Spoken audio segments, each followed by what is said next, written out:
Today I want to talk to you about what genre of voiceover should I study? Every moment is a teachable moment.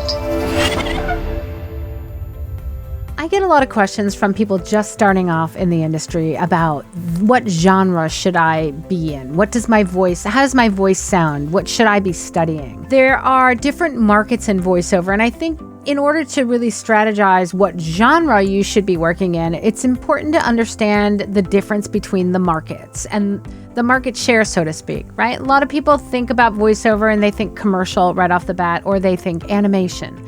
Those are very popular first choice genres for people starting out. Right now, commercial is trending in one particular style and one particular demographic, and that is driven by the market, guys. It's driven by companies that want to be able to sell to a particular demographic with a particular sound. And so maybe if you are a mature person that is looking into voiceover for the first time, that's older, maybe commercial isn't the first genre that you should be looking at, only because you want to think about what's the trend right now in the commercial market. Currently right now, millennial and diverse and inclusive voices are really kind of the trend. And so maybe for you starting out, commercial isn't necessarily the very best genre to start with.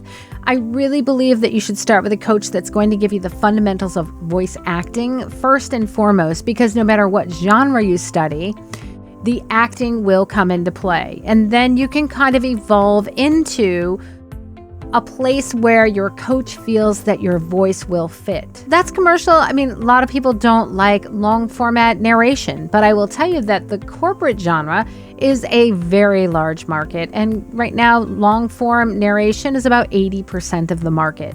And companies are basically, they don't always want to create a TV commercial or a radio ad, but yet they all have websites. Very similar to commercial, right? They're trying to sell a product. However, it's going to be considered corporate narration because it's not going to be broadcast on television or on the radio.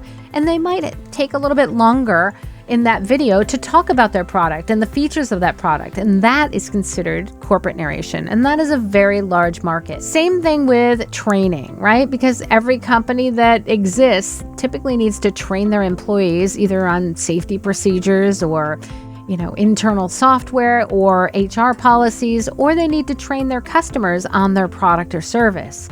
And so in that respect, your corporate training or your corporate e-learning is just as large of a market as corporate, really. Most of you may not have thought about that as being maybe the first genre to study.